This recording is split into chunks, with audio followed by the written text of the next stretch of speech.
Bom dia a todas e todos, estamos ao vivo.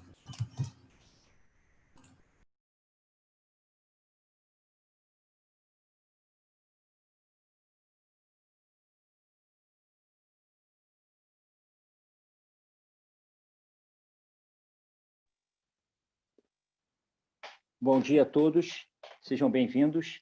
Estamos aqui para mais um evento do ciclo de palestras. Dessa vez vamos apresentar sobre as novas formas de trabalho.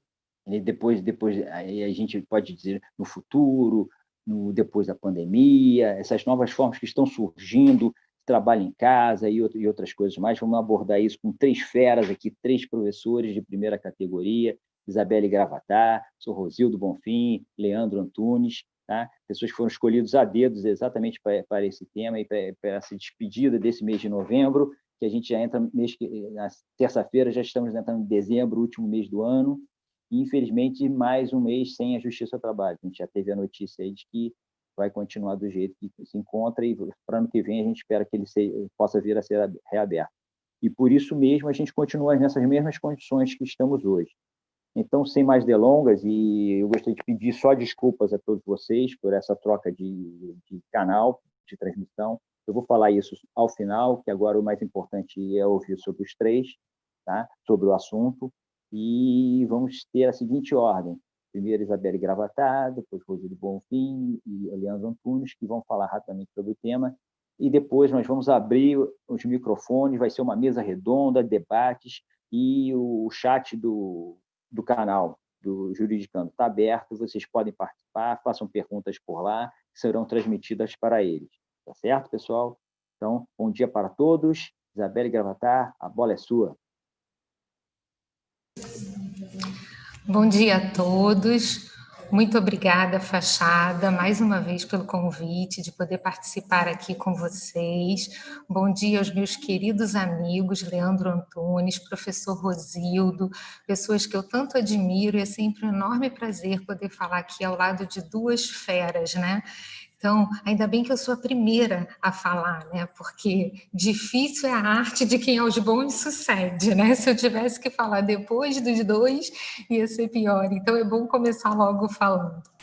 Bom, nosso tema hoje, né, é para falar de novos contratos de trabalho, e quando a gente estava debatendo, né, como é que a gente colocaria esse título, o que a gente falaria, a gente não quis vincular a pandemia, né, porque, assim, claro, a pandemia é um marco, a pandemia, de fato, ela acelerou alguns contratos de trabalho, algumas formas de prestação de serviço, mas a gente já vinha com este caminhar, com esse olhar. Eu acho que a própria influência da tecnologia, se a gente parar para pensar, nós tivemos uma grande evolução tecnológica que fez com que a gente mudasse, né, a forma de trabalhar. O que gerou, num primeiro momento, até muito medo, muito receio, porque se falava em perder empregos, né? Como é que ficaria a empregabilidade, como é que a gente ficaria com as nossas relações. E hoje, a gente percebe, e aí como já que eu estou começando, né, assim, no meu particular, eu compreendo que a gente tem trabalho, sim, só que nós precisamos de novas regulamentações. Nós não temos mais a tradicional relação de emprego prevista lá em 1943 na nossa CLT. E nem tampouco o teletrabalho que foi inserido em 2017. Hoje nós temos novas formas que precisam ser contempladas. A gente, quando imaginou o teletrabalho, a gente não imaginou esse formato que a gente está tendo hoje em dia. Então, a gente precisa de uma nova regulamentação. Por que o teletrabalho está excluído do capítulo da duração da jornada, se com tanta tecnologia a gente tem como controlar a jornada? Já falamos, inclusive, no direito à desconexão. quando a gente fala em preservar a saúde do trabalhador, quando a gente imagina, né, no controle de segurança, saúde do trabalho, fiscalização do trabalho, a fiscalização pode ser feita, como essa fiscalização pode ser feita.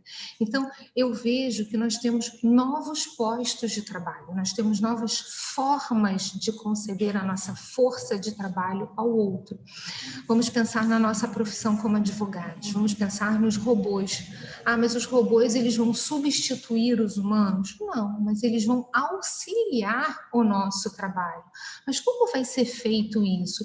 Qual vai ser a relação do robô nessa nossa história, né? Então, a gente faz a contratação da máquina? Claro que não, a máquina vai ser o nosso instrumento de trabalho, ela vai nos auxiliar. Agora, a gente tem que programar essa máquina, a gente tem as audiências, a gente tem a conversa com o cliente.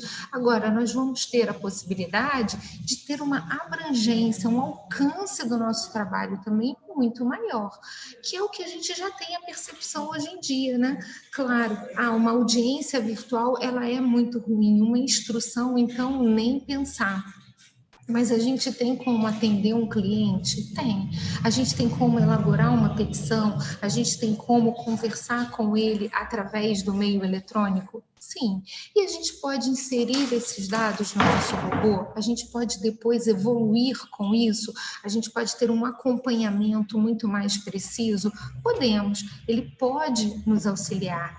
Eu verifico, quando sempre me questionam, né, a respeito do robô advogado, eu comparo com um robô na medicina. E a gente hoje tem cirurgias que são feitas com os robôs. Agora, o robô não está ali sozinho. O médico, ele tem que estar, e não é tão somente um profissional da tecnologia. Eu preciso de um técnico da área para poder estar ali também.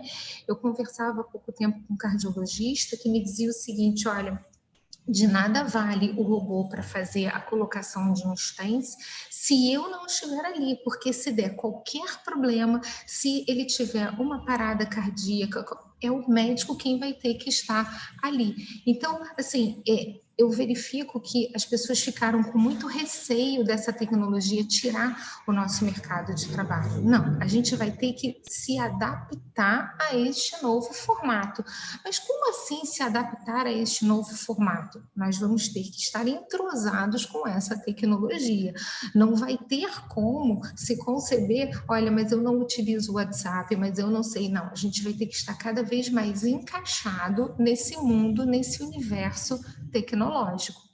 E aí a gente consegue perceber que, assim, essa máquina vai nos auxiliar? Vai. E essas profissões vão permanecer? Vão, elas vão permanecer. Mas a gente vai ter que ter um número maior de pessoas que operem essa tecnologia, um número maior de programadores, de desenvolvedores de programa, um número maior de pessoas que façam essas máquinas. E isso é um mercado de trabalho. Então, a gente poderia pensar assim, mas eu tenho um pedreiro. Ok, agora eu tenho quem vai construir esse robô. Então, a gente vai precisar de um aperfeiçoamento de muitas profissões. E isso, de fato, é necessário. A gente tem aquelas profissões antigas que a gente foi passando de pai para filho e outras que agora a gente tem que parar, entrar nesse novo universo para se especializar e poder desenvolver. E a legislação trabalhista, gente, como ela é de 1943, ela não imaginava esse tipo de suporte, ela não imaginava como a gente iria lidar com isso. Então, quando a gente fala assim, olha, utilização do Uber. Mas ele é empregado? Não. Tem gente que entende que sim, tem gente que entende que não. Isso é uma realidade. A gente não pode fugir de que o Uber existe. Então, que tipo de trabalho ali é executado? E é onde eu bato nessa tecla de que são profissões, são atividades que a gente vai ter cada vez mais, porque a gente vai ter um mercado com concorrência, e aí se a gente colocar aqui a pandemia, a gente para pensar que muitos perderam os seus empregos. Sim, por quê? Porque nem tudo conseguiu ser delivery. Eu utilizo muito o exemplo, né, do Starbucks, que fechou mais de 100 lojas no mundo, porque você não vai pedir um cafezinho delivery. Então, essas pessoas estão desempregadas. E aí, como é que elas vão ao mercado de trabalho? Elas podem ser um entregador, um motoboy, elas podem vir pelo Uber, elas podem, porque enquanto isso elas estão se especializando para outras áreas, mas essas são mais imediatas. E que tipo de relação elas vão possuir ali? Relações de trabalho. Agora, relações de trabalho que não estão classificadas, não estão ainda regulamentadas pela nossa lei. E a gente tem um Brasil com direito positivado, uma norma que tem que vir escrita, uma burocracia danada, porque precisa de aprovação de 2 casas, sanção do presidente da República, isso demora.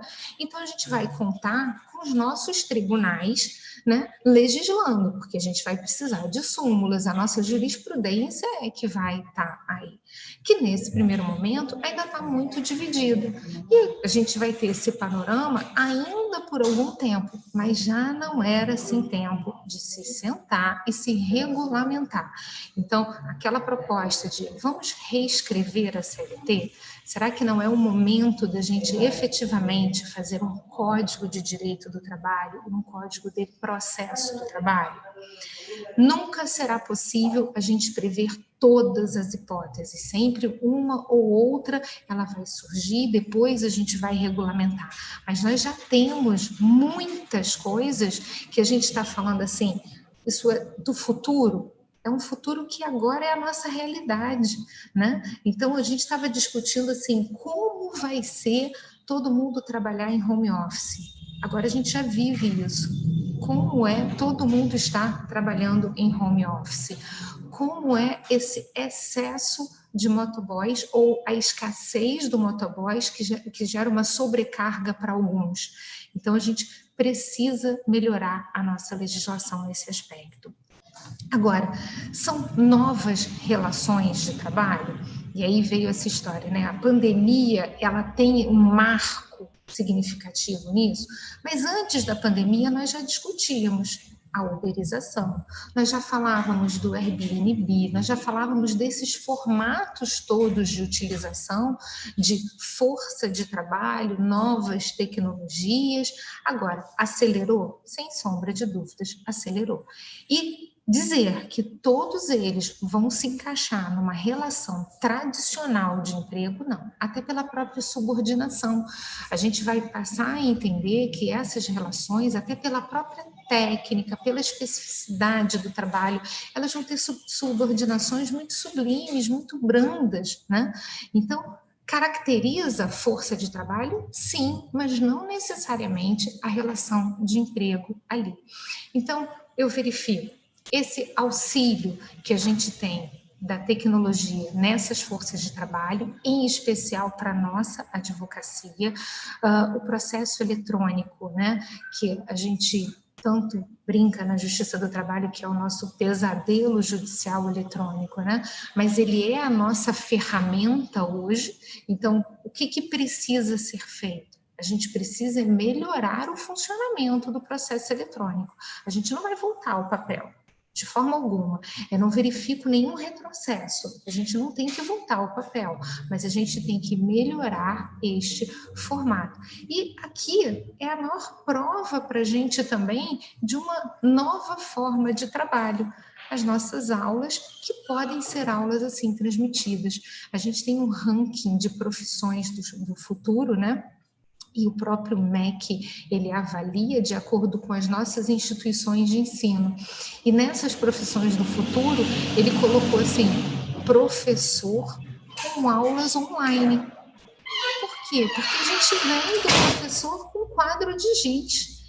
Um professor que estava restrito a uma sala de aula com 40 alunos, né? Quando a gente tinha aquele overbooking de sala de aula, a gente pegava 100 alunos nas instituições que nos enlouqueciam, e hoje nós podemos ter mais de 1.000 alunos nos assistindo.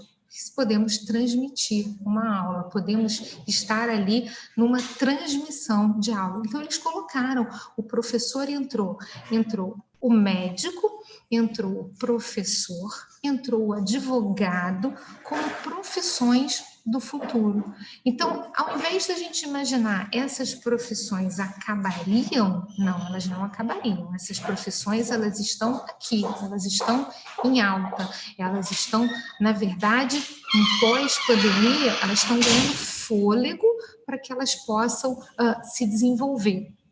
E um mercado de trabalho que vai dar uma boa separada, porque algumas pessoas estão resistindo a essas mudanças. Então, o que a gente encontra? A gente encontra uma resistência a aceitar esse tipo, né? Bom, como é que eu quero a minha sala de aula? Não, eu prefiro o olho no olho, eu quero... Não, a gente tem que mudar solicitando que o nosso aluno abra a câmera, a gente pode ter uma interação pelo chat, a gente pode ter no formato de uma mesa redonda, então a gente pode ter várias outras maneiras, mas que a gente vai ter que alterar a nossa didática, a gente vai alterar o nosso mecanismo de aula.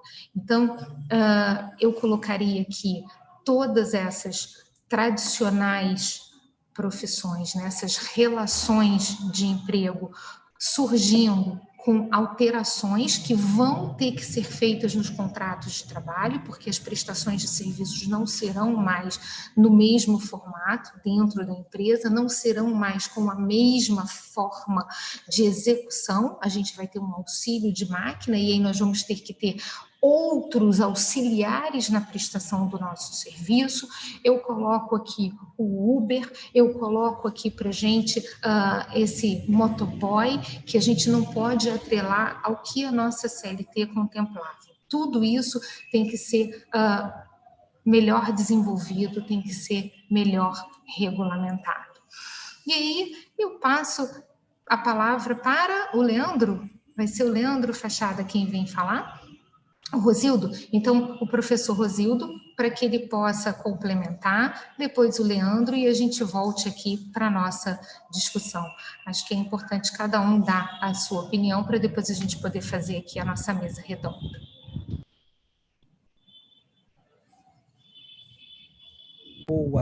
Bom dia a todos. Eu posso começar, né? O Fachada? Tá. Então, bom dia a todos. Primeiro, eu agradeço o convite do sindicato, especialmente na pessoa do Fachada, quem todos sabem que eu nutro um grande carinho. A Isabelle, também, que a gente está aí na estrada, não é, Isabelle, durante anos e anos, também eu nutro um carinho e um respeito profissional muito grande, e estendendo isso também ao professor Leandro Antunes, também venho acompanhando aí na rede, vejo os trabalhos excepcionais que o professor Leandro faz. Então, me sinto confortável, porque eu estou na mesa, embora a gente pontualmente possa divergir num ponto ou outro, mas eu estou na mesa com amigos, e isso me deixa tranquilo e confortável, ainda que venham ocorrer alguns pontos de divergência. Então, para falar os caminhos que seguem, ou que vão seguir, ou que vai seguir o novo direito do trabalho e as novas relações de trabalho, não há como dissociar relação de trabalho e tecnologia. Eu tenho que sempre relacionar, na minha visão, os dois. Por quê? Com o mundo tecnológico, se descobriu, os grandes conglomerados econômicos, que eu posso aumentar a produtividade e posso, em consequência, aumentar a lucratividade. E é óbvio, ninguém é ingênuo, que no mundo capitalista, se eu crio um instrumento que eu possa aumentar a produtividade e aumentar a lucratividade, óbvio que o mundo econômico vai optar pelas novas formas das relações de trabalhos através da tecnologia. Mas, no meu sentir, qual o problema que nós vamos ter que equalizar? E já digo, não sou contra a tecnologia, estou conseguindo palestrar aqui da minha casa a favor da tecnologia, mas acho que devemos ter uma regulação justa para o capital e para o trabalho. Mas qual é o problema dessa tecnologia?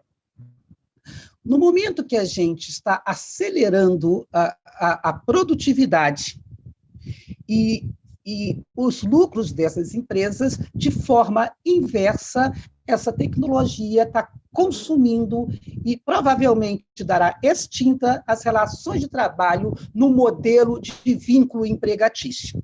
Eu tenho aqui a posição de Catani, e que em 2011 ele dizia, aspas, o aumento acelerado da produtividade e a relação inversa entre a produção e a geração do posto de trabalho apontam para a ocorrência da modificação substancial importante no papel do trabalho humano. Então, diz o jurista, diz o professor, que há uma relação inversa de quanto mais se encontram instrumentos para aumentar a produtividade, inversamente mais vai sumindo, retirando do cenário do direito do trabalho, contratos de trabalho com vínculo de emprego. E por que isso está surgindo e aumentando muito mais agora com a chamada indústria 4.0? Porque a indústria 4.0, inquestionavelmente, ela vem reduzindo as formas de contrato de trabalhos tradicionais, porque os princípios básicos da indústria 4.0, me perdoe meu inglês arcaico, mas é o Cyber Physical System, a internet das coisas, que eles gostam de colocar em inglês, e a internet do serviço, ou seja, a internet ligado às coisas e ligado ao serviço, e um sistema controlando esses dois, que vai retirando paulatinamente não só os contratos com vínculo empregatício, mas até os trabalhos, alguns deles autônomos. Você imagina já empresas na Alemanha em que existe um sistema que controla automaticamente o almoxerifado, verifica-se quando falta produto, aí a inteligência artificial já comunica aos fornecedores dos produtos, e esses fornecedores já vendem tudo automatizado. Não se tem dúvida que nós estamos retirando não só os contratos com vínculo empregatício, mas também os contratos de trabalho. Por um lado, para aumentar a produtividade, a lucratividade, isso é excelente, mas nós temos que ter uma forma de normatizar, como disse a Isabelle, essas relações para que não haja a tecnologia seja apenas utilizada a favor do aumento da produtividade do capital, mas ela ser utilizada também para trazer maior conforto e maior possibilidades de trabalho. Bom, e aí eu costumo ouvir com frequência que a tecnologia ela retira os contratos de trabalho com vínculo empregatício, mas ela os substitui por outros. Sou daqueles que gozo de uma certa reserva a este entendimento, baseados em dados estatísticos, porque sabemos, sim, que a tecnologia ela cria outros trabalhos que não existiam.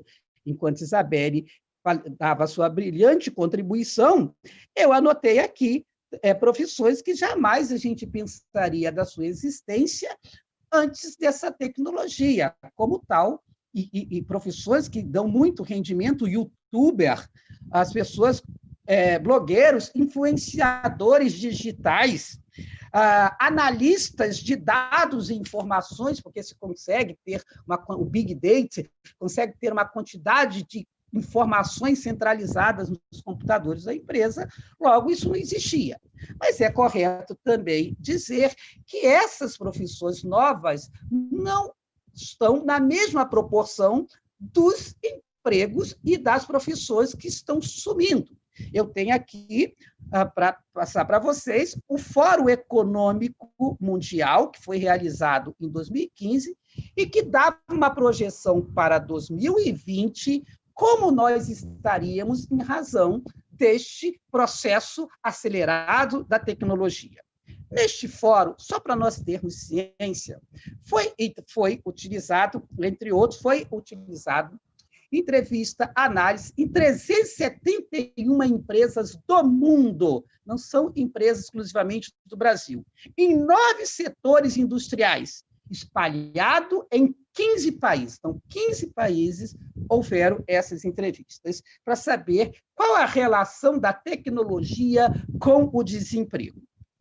Os resultados foram divulgados em 2016 e foram concluídos o seguinte, que a indústria 4.0, essa tecnologia, suprimiriam com 7,1 milhões de empregos serão extintos, principalmente empregos relacionados às atividades repetitivas, que não são atividades intelectuais. Isto, no primeiro momento, me causou um receio muito grande, porque nós moramos e vivemos num país de terceiro mundo, onde boa parte das atividades são exatamente de profissionais que não têm a qualificação necessária para atuarem nesses novos postos de serviço que são criados. Mas, além disso, esta pesquisa, projetada para 2020, diz que são 7,1 milhões de empregos que são extintos, enquanto isso, as tecnologias criariam apenas 2 milhões de empregos. Ora, se eu tenho uma extinção de 7,1 milhões de empregos e crio com essas tecnologias 2 milhões de empregos, eu tenho um déficit de 5,1 milhões de postos de trabalho, o que equivale a dizer que, de fato, a tecnologia, por mais que ela crie novas modalidades de postos de trabalho, não é na mesma proporção da extinção. Confesso aos senhores que eu não sei se e às senhoras, se um dos entrevistados foram empresas brasileiras, mas aqui, creio eu, que o índice deve ser maior, porque a tecnologia ela dá extinto, de preferências, atividades repetitivas e que não requer uma grande qualificação profissional. E aí, mais uma vez, me socorrendo dos professores, uso a Promovai, posso estar falando o nome não com a pronúncia correta, mas ele, num artigo, se faz a seguinte pergunta que eu vou passar para vocês. Seria correto afirmar que a indústria 4.0 será responsável por uma crise de desemprego mundial? E ele responde, ele diz, estão em risco 47% dos postos de trabalho nos Estados Unidos, 57% na média dos países desenvolvidos da OCDE, 69% na Índia, 77% na China e 85% na Etiópia. Isto é alarmante. Esses dados foram tirados, a fonte, para quem quiser pesquisar, que estão nos assistindo, do Fórum Econômico Mundial, mas você vai achar, porque é requinte nós colocarmos tudo em inglês, World Economic Forum, em 2016. Foi uma análise da Divisa, que é uma empresa de consultoria sobre o mercado de trabalho. Então, veja, há algo muito alarmante que nós temos que discutir. Eu não tenho dúvida que a tecnologia não tem como se voltar atrás, e acho, sim, que nós temos que ter o avanço tecnológico. Mas tenho receio que esses avanços tecnológicos não compreendam a outra parte da cadeia de produção, que são os trabalhadores do país e do mundo.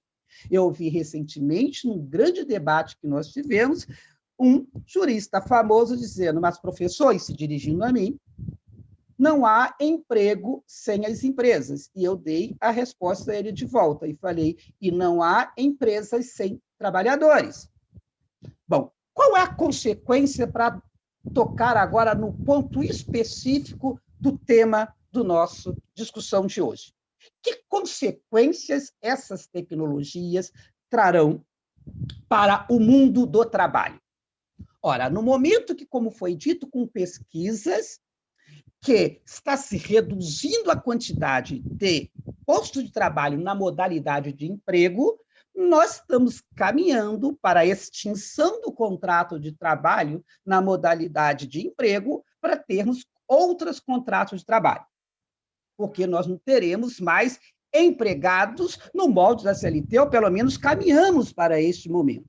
E aí nós criamos o processo que levou o nome da empresa mais famosa, e por isso que a gente usa um neologismo chamando o processo de uberização, onde as pessoas têm trabalhos, mas não têm empregos, sem as garantias da CLT.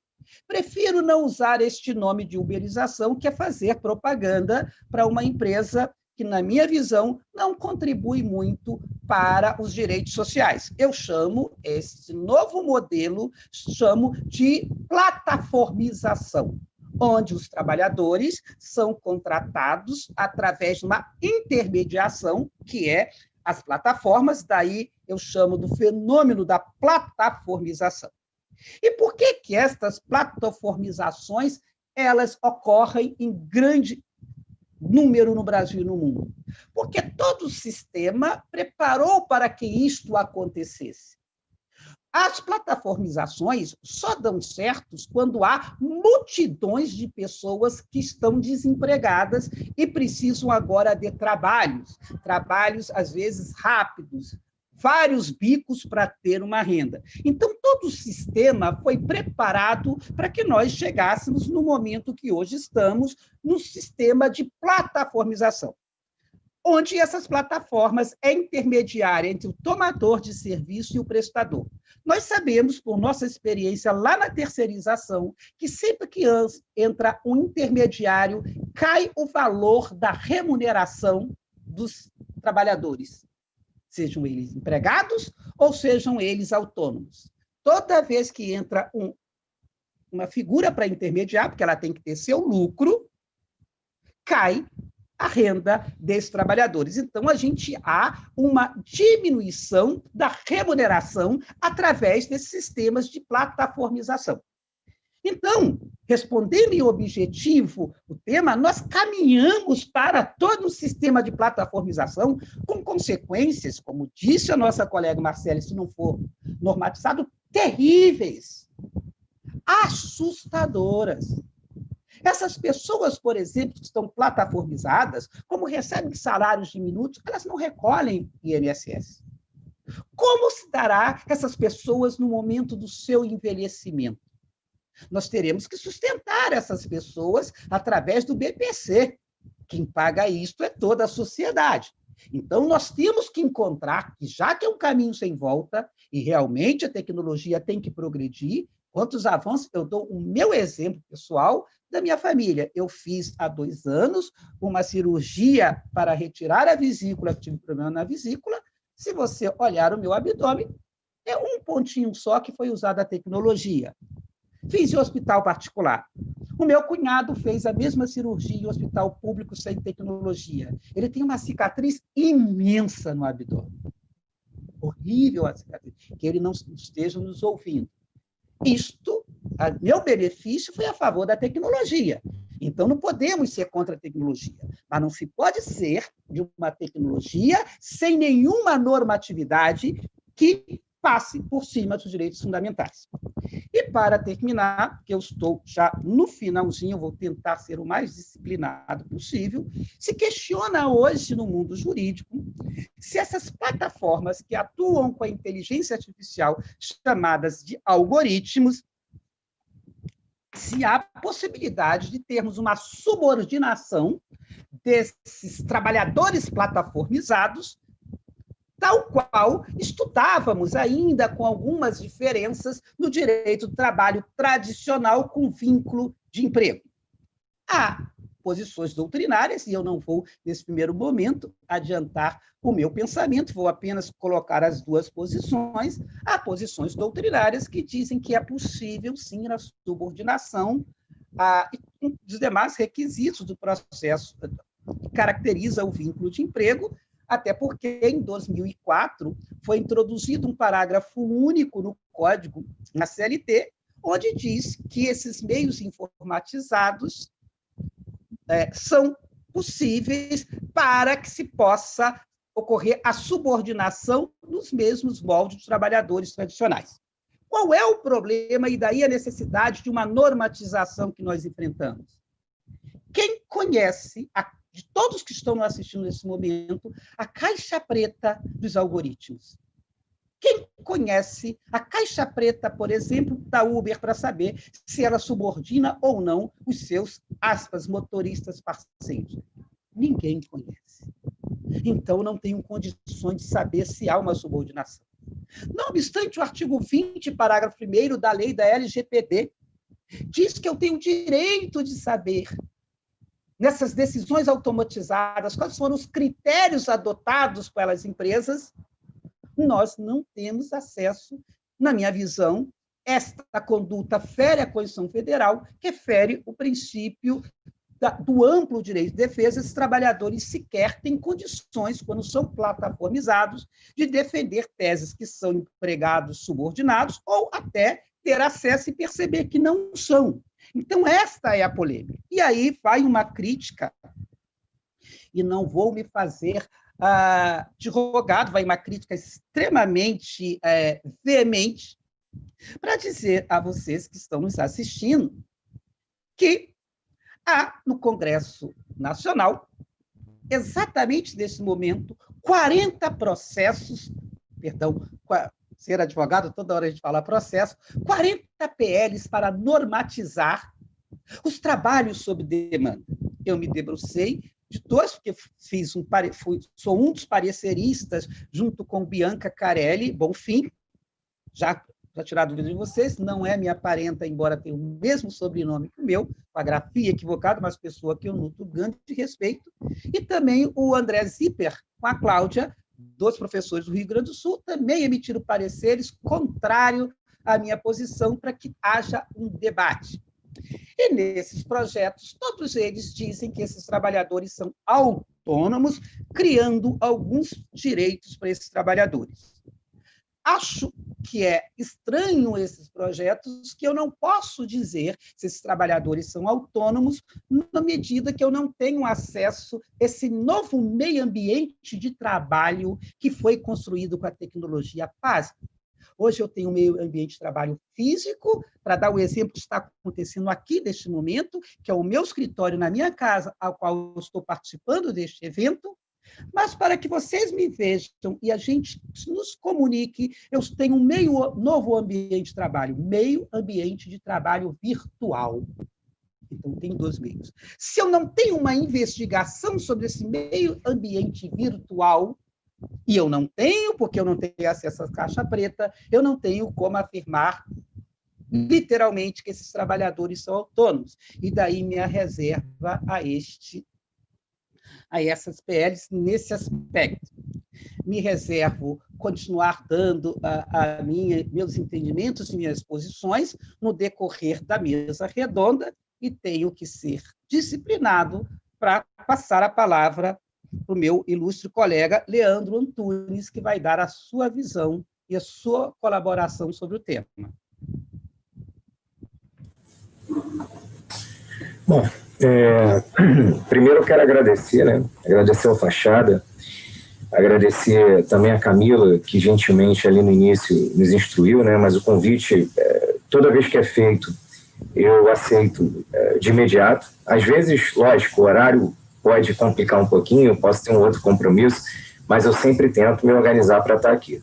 Agradecer ao professor Rosildo, uma pessoa que eu tenho muita admiração, uma pessoa que tem um conhecimento vasto, e uma pessoa que eu vou ter aí a difícil tarefa de suceder, E a minha amiga, Isabelle Gravatar, uma pessoa também que eu conheço há muito tempo, há muitos anos, a gente já escreveu e escreve junto, Trabalhamos juntos em algumas faculdades e tudo, e é um prazer enorme estar aqui com ela, eu também respeito muito, é muito bom ter uma advogada hoje desse porte também aqui na mesa, tá? Bom, sobre o tema, eu acho que os colegas que me antecederam já falaram muito bem a respeito, já colocaram situações muito interessantes a respeito, da relação, e a gente, na mesa redonda, vai conseguir debater mais. Agora, eu queria chamar a atenção de um detalhe que eu acho que corrobora tudo isso que eles falaram,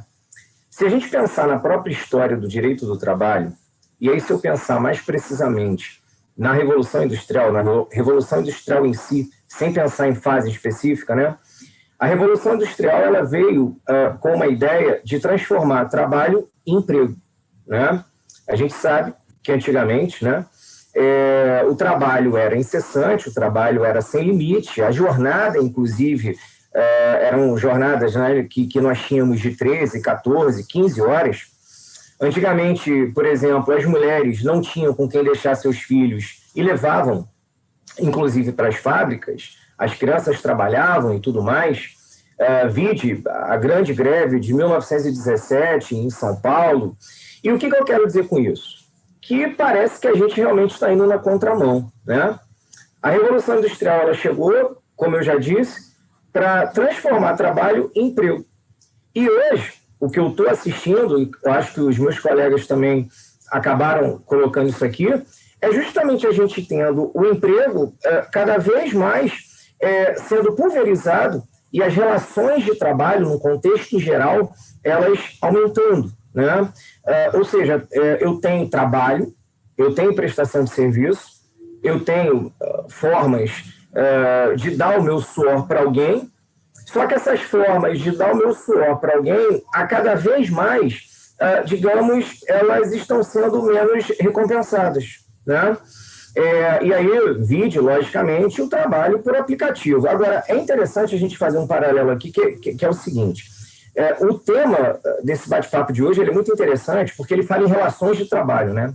E eu gosto disso, eu gosto quando colocam assim, porque relação de trabalho é gênero, relação de emprego é espécie, né?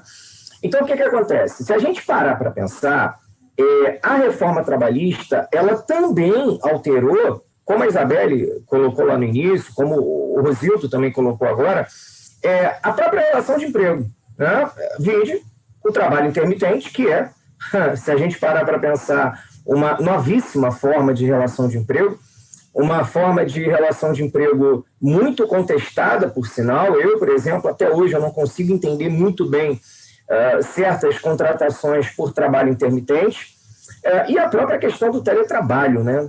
Que o teletrabalho ele veio, ali no caso, regulamentado pela 13467, reforma trabalhista, mas veio com gostinho de quero mais.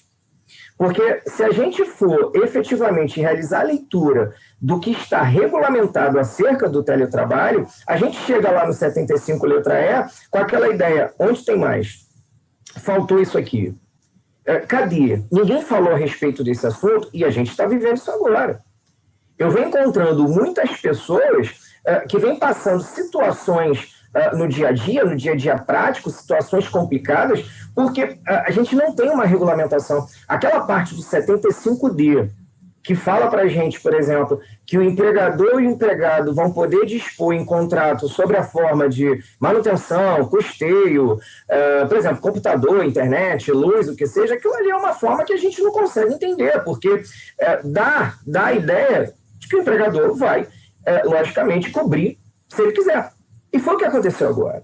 Se vocês pararem para pensar, foi o que aconteceu agora. Muita gente, por exemplo, teve que ir para uma relação de teletrabalho, se o empregador perguntar, vem cá, você tem uma boa internet, ou você tem internet, você tem um computador em casa, que esse computador possa ser utilizado por você e por outra pessoa, não sei, porque eu, por exemplo, eu dá um exemplo aqui meu, eu agora estou aqui num cantinho diferente para estar aqui batendo papo com vocês, porque minha filha, por exemplo, está numa aula online, que começou às 7h30 vai até 12h30.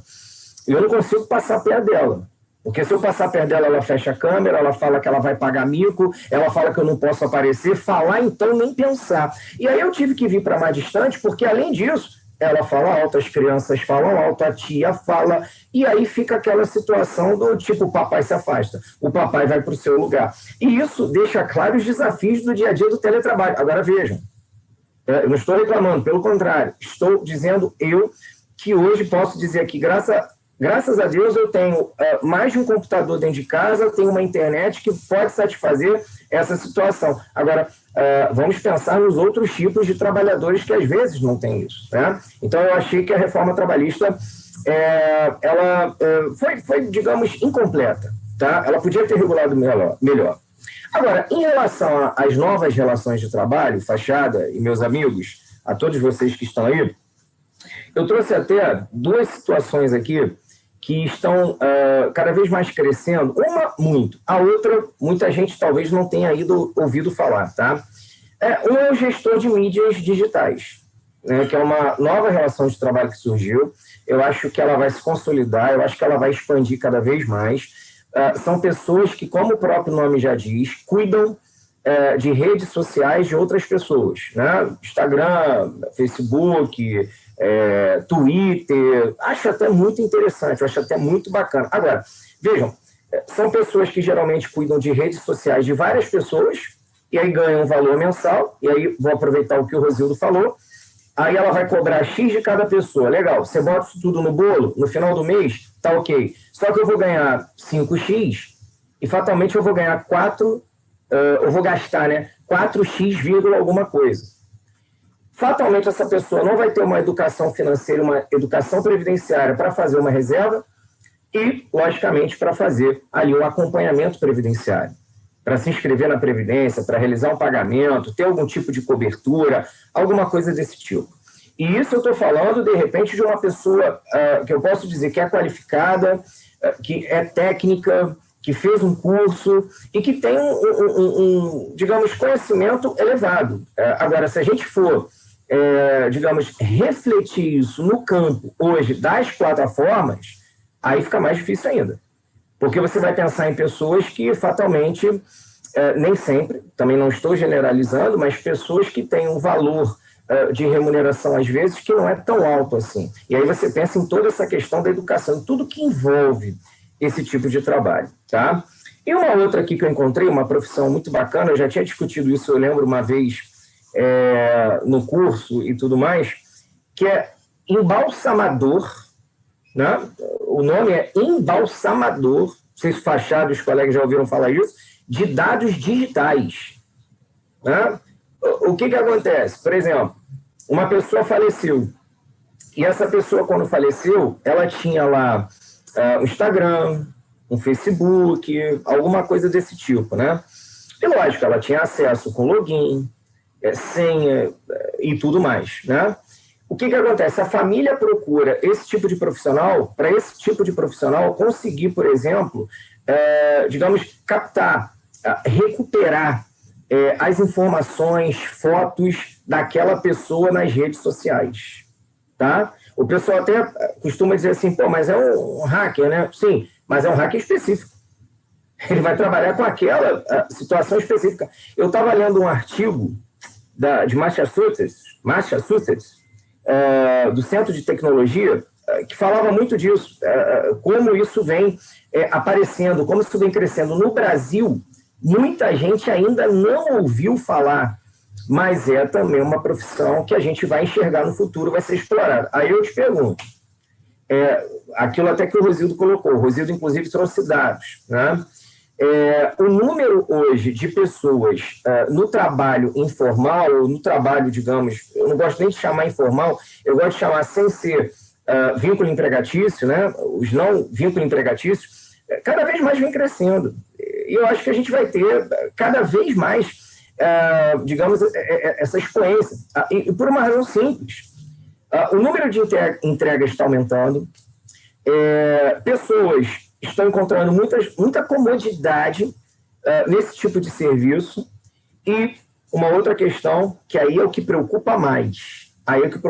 O custo, gente. O custo. Tem gente que hoje, por exemplo, está fazendo conta de tudo, faz conta de carro. Tem gente que entendeu que hoje não vale a pena mais ter carro. Prefere, por exemplo, utilizar o aplicativo. Ok, por quê? Porque ele faz uma conta, seguro, IPVA, gasolina. Se eu utilizar o aplicativo o ano todo, eu vou gastar menos. Tem gente, por exemplo, que está fazendo conta com comida.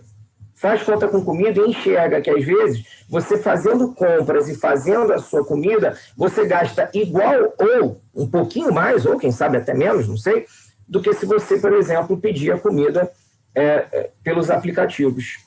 E isso faz com que a demanda, logicamente, cada vez mais venha crescer, cada vez mais venha aumentar. E aí é que gera a grande preocupação. Qual é a preocupação e o grande risco?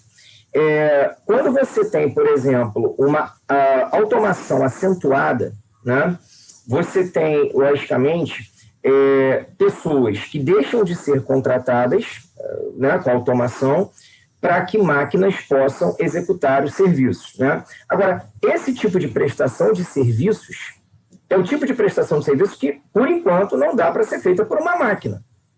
Então, a gente utiliza as pessoas, como disse aqui o Rosildo e Isabelle, que geralmente estão desempregados, que geralmente estão numa faixa, digamos ali, numa linha econômica e financeira mais complicada, então são pessoas que acabam caindo, ali no caso, nesse tipo de atividade. E aí, qual é o grande risco? A precarização.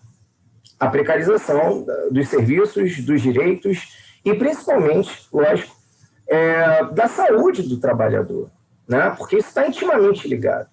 A gente, às vezes, não para pensar, mas quando você tem, por exemplo, o entregador, não sei, do iFood, que o cara tem que trabalhar 10, 12, 13 horas por dia, para ele ter uma remuneração razoável no final do mês, ele está trabalhando acima do que a gente tem, por exemplo, como jornada máxima diária, né?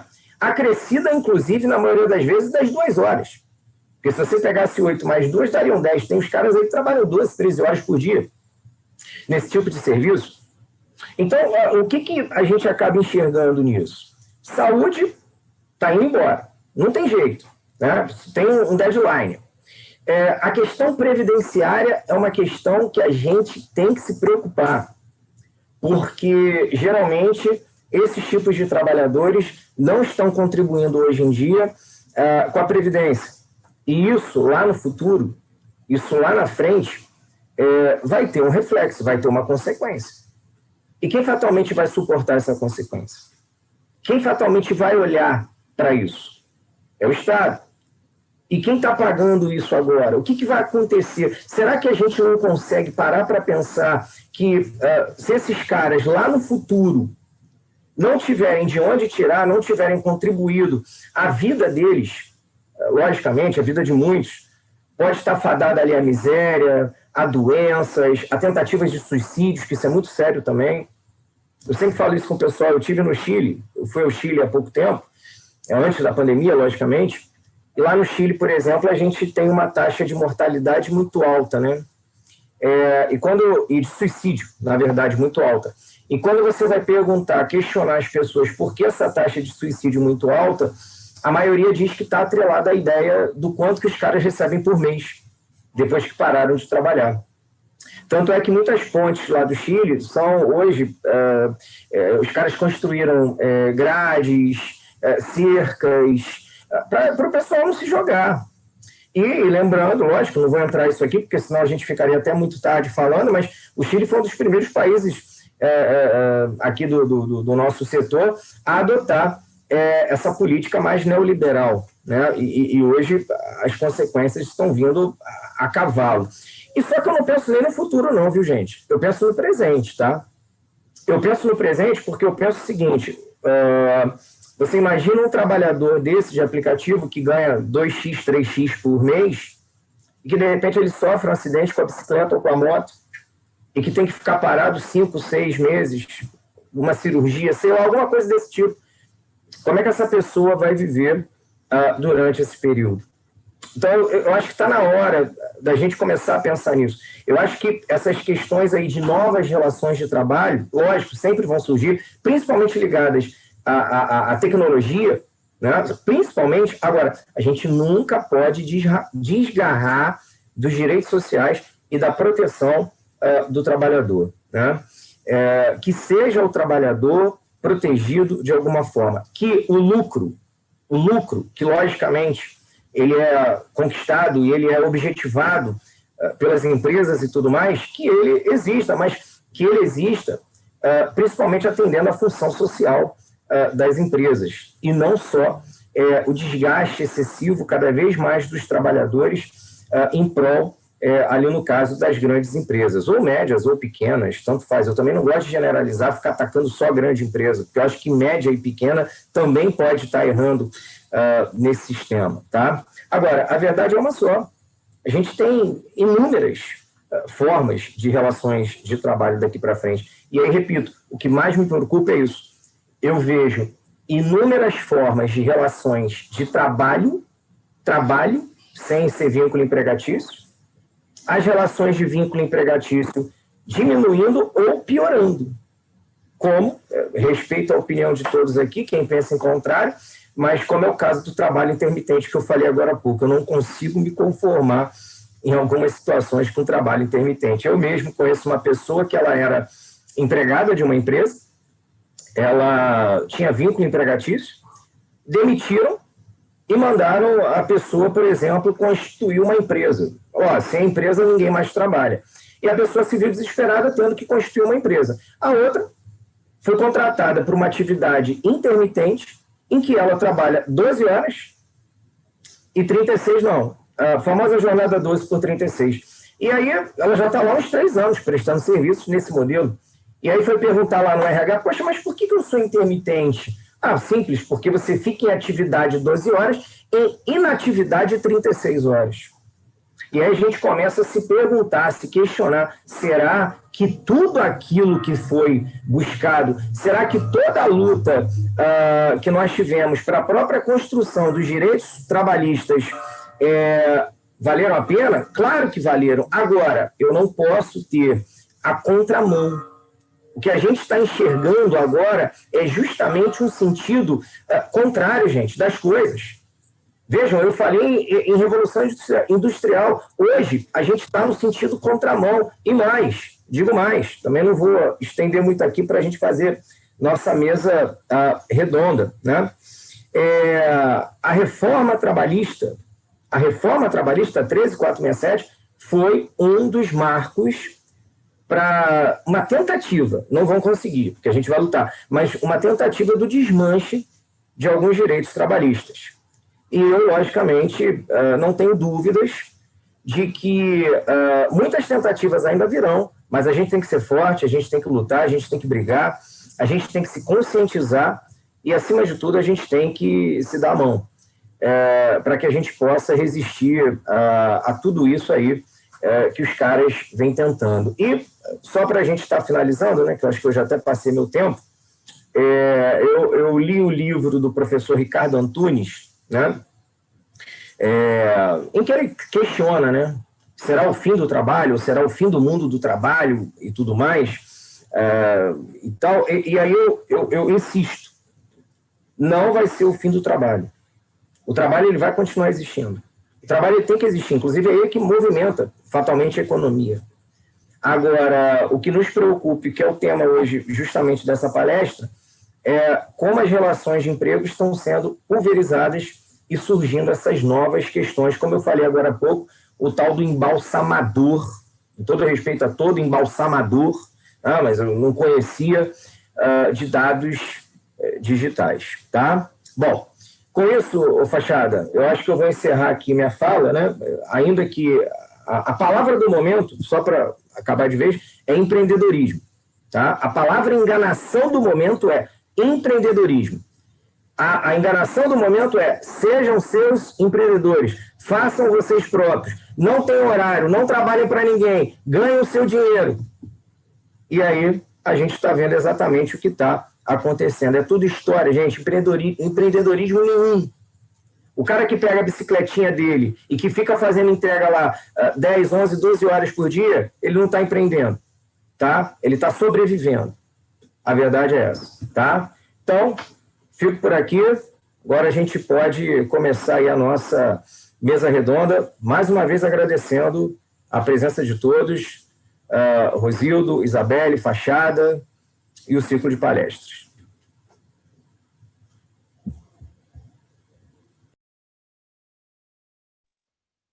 Obrigado, Leandro. Obrigado, Rosildo. A Isabelle Gravatar, que está com problema no vídeo dela, que não está entrando. Eu vou deixar a bola com vocês, eu vou passar o contato para a Camila para ela poder falar com a Isabelle, tá? Aí você pode deixar aberto, Leandro, abre o teu microfone, o professor já está aberto, vocês podem já debatendo, eu já volto aí. Deixa eu só ver com ela, passar o contato da Camila para ela fazer com a Isabelle, já volto aqui, tá? Tá bom. Bom, então, Leandro, se a gente pode já começar a mesa redonda, eu queria te provocar no bom sentido, óbvio. Amigos, a gente só provoca em bom sentido.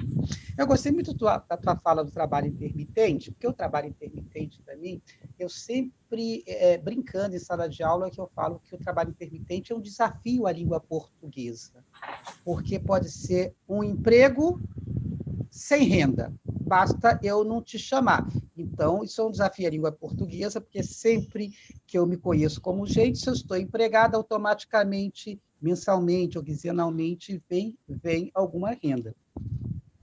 Como é que você vê a possibilidade, por exemplo, se eu trabalhei como trabalho intermitente 6 horas no mês, óbvio que eu vou receber bem menos de um salário mínimo. E para a Previdência, eu tenho que contribuir pelo menos em cima de um mínimo para ter acesso e ser segurado da Previdência. Como é que você vê, na tua luz, esta possibilidade que existe no Brasil, num trabalho intermitente, o cidadão receber R$100, se ele for pagar em cima de um salário mínimo, ele vai pagar mais do que ele recebeu para trabalhar. Você vislumbra a hipótese, por exemplo, de se estabelecer, alterar essa legislação para se estabelecer no trabalho intermitente uma renda mínima para esse trabalhador, para que ele tenha acesso ao benefício previdenciário? Zildo, ótima provocação, né? Se toda provocação fosse assim. Olha, eu concordo plenamente. Eu acho que o trabalho intermitente foi aquilo até que eu falei, né? É um trabalho que Rosildo, eu estudo, e quanto mais eu estudo, menos eu entendo, né? Porque é um trabalho muito complexo, e você até colocou uma questão bacana aí, que é a questão da língua portuguesa, né? Que ele desafia, né, o próprio conceito aqui no Brasil. Eu costumo dizer ao pessoal que o trabalho intermitente ele nada mais é do que uma legalização do bico mesmo, né? Você pegou o bico e botou ali, fez uma legalização em relação àquele biquinho, daqui a pouco outro e daqui a pouco outro. E aí você trouxe um tema interessante que é o seguinte: o cara trabalhou 6 horas, né? Obviamente vai receber muito menos que o mínimo. Aí, vamos parar para pensar. Como é que um cara vai, nesse caso, complementar, com que ele vai complementar para recolher, a título de previdência, o trabalho daquele mês? Pois isso não tem o menor sentido. E aí eu concordo com você quando você fala da ideia de uma regulamentação, por exemplo, para se estabelecer um mínimo. Eu acho que o intermitente ele não poderia deixar de ganhar menos que o mínimo. Só que, em contrapartida, o que eu vejo? Aí, vamos lá no outro lado, os interesses em cima da criação desse trabalho intermitente, né? Porque os caras vão pensar o seguinte: pô, mas para contratar intermitente ter que pagar o mínimo, eu contrato logo um cara para trabalhar o tempo integral. Então, contratasse. O que a gente enxerga no final das contas é que os caras contratam em trabalho intermitente para quê? Para que os caras possam pagar menos, ter menos custos. E aí eu não sei se você lembra, quando muito se questionou na época da reforma o trabalho intermitente, né, quando muito se, ali no caso, combateu o trabalho intermitente fortemente, uma das, digamos assim, discussões, uma das, digamos assim, teses argumentativas de quem defendia esse tipo de trabalho era: mas quem for contratado em trabalho intermitente pode trabalhar para vários empregadores. Não sei se você lembra disso. Como se o emprego, né, Rosil, estivesse dando em árvore. Como se eu ficasse escolhendo. Agora eu quero essa maçã. Não, agora essa daqui está mais bonitinha. Deixa eu ir para outra. Não é assim, né? Eu não sei o que você pensa a respeito disso. Mas eu acho muito interessante essa ideia e uma proposta do mínimo. Só não vejo acontecer, infelizmente. Mas eu acho muito bacana. A Isabelle já voltou ou não? Não, ainda não. Mas Então, ela deve entrar pelo celular. Mas pode ir falando. Eu falo isso, Leandro, eu tenho estudado profundamente essas novas modalidades de contrato de trabalho em razão da tecnologia. E, por exemplo, já que a gente gosta muito de copiar, que a gente sempre fala assim, nos Estados Unidos é assim, na Europa é assim, então a gente poderia copiar o modelo de trabalho intermitente de Portugal. No Código Laboral de Portugal, precisamente no artigo 156 a 160, está lá escrito o seguinte: no período que o trabalhador intermitente ele não está trabalhando porque ele não conseguiu, que o empregador não chamou, ele tem que ganhar pelo menos 20% da sua média de salário. Ou seja, remunerar pelo menos um período que a gente chama períodos mortos, que num contrato de trabalho normal, se não fosse essas alterações, artigo 4º da CLT, eu estando à disposição do meu empregador, eu estou recebendo. Então, deveria, pelo menos, legislar como lá. Eu não sei se 20% seria o ideal, mas, pelo menos, para nós, brasileiros, um percentual que chegasse pelo menos no salário mínimo. E por que eu digo isso, Leandro, pelo menos no salário mínimo? Porque a própria Previdência Social, quando foi legislado o trabalho intermitente, rapidamente ela resolveu alterar o seu regulamento, que é o regulamento 3048/99, e pasme o que está escrito lá. O segurado que receber remuneração, segurado intermitente, inferior ao mínimo mensal do salário de contribuição, somente manterá a qualidade de segurado se efetuados reajustes complementares. Significa dizer que o segurado só tem acesso aos benefícios previdenciários se ele estiver a contribuição mínima. Então, eu sou trabalhador, mas como eu não contribuí em cima do mínimo porque eu recebi R$400, eu não teria acesso aos benefícios previdenciários de empregado. Isso é surreal. E aí foi mais a Previdência, no artigo 19E, do mesmo decreto 3.048/99, que diz lá, somente serão consideradas competências cujo salário de contribuição seja igual ou superior ao mínimo mensal. Então, significa, se no mês eu contribuí 300, no outro mês 400, no outro mês 600, às vezes eu junto 4 meses para corresponder um mês de contribuição. Quando é que eu vou me aposentar? Se, em média, dependendo a 4 meses, corresponde um mês de contribuição. Com 150 anos de idade? 150 anos de idade, eu queria estar aqui, Leandro, mas, infelizmente, não estarei. Antes. A gente queria viver um pouquinho mais, né? E quando a gente está longe, que a gente morre antes. Já no sistema tradicional, já se tem implicativos. Imagina no trabalho intermitente, esse cidadão não será aposentado. E você colocou uma coisa muito importante, que eu batia muito na reforma da Previdência, Leandro. Quem vai pagar essa conta, se o regime da Previdência é solidário, de novo, é quem? É quem contribui como nós para a Previdência, porque essas pessoas vão acabar recebendo BPC. Enquanto Isabelle não comparece, então o bate-bola vai ficar comigo e com o Leandro. E aí me perdoe, Leandro, mas é para manter o debate, eu tenho que fazer algumas provocações, você também pode me provocar, mas sempre provocações boas. Eu coloco, qual seria, ou você teria uma sugestão, Leandro, na sua visão, de como se você fosse legislador, como você normatizaria esses trabalhos de plataformas digitais, que eu chamo, e aí eu tenho que fazer o crédito. Primeira vez que eu falei, não em uberização, em plataformização, o pessoal gostou muito, mas eu tenho que dar o crédito a essa plataformização, esse texto novo. Não é meu, é do professor Martins Pina, da Universidade Federal do Rio Grande do Sul, e que a gente conversando, ele falou, eu uso esse termo, eu falei, vou adotá-lo. Então, como é que você, se você fosse colocado numa encruzilhada, Leandro, que dissesse assim, tem que ser, já estamos, né? Tem que ser a plataformização. Acabou o sistema de vínculo de emprego. Vamos normatizar. E você é o legislador. Como é que você, na sua visão, normatizaria essas relações entre tomadores de serviços e os prestadores de plataforma? Você teria alguma sugestão? Você está excluindo eles do vínculo, né? Imaginando que eles teriam... Se fosse imposto assim. Eu sei que na tua visão, pelo teu debate, não deveria nem existir, eles deveriam ser empregados. Eu também comungo com você e depois, no meio, digo por que no decorrer. Mas estou dizendo, foi imposto a você. Tem que ser sistema plataformizado, acabou o vínculo de empregatício, nós vamos normatizar. E você é o legislador, você teria alguma sugestão de como a gente poderia normatizar para que esses trabalhadores não ficassem tão precarizados? Ô, Rosildo, eu acho que, em primeiro momento, nomear uma equipe técnica, né, para me auxiliar. Acho que essa seria uma situação interessante. Agora, eu acho que a gente podia atribuir aos trabalhadores, nesse caso, os direitos constitucionais do artigo 7º, né? Quando eu falo em direitos constitucionais do artigo 7º, eu penso em férias, 13º, hora extra, o salário mínimo, a previdência, que isso para mim é um dos pontos principais, né?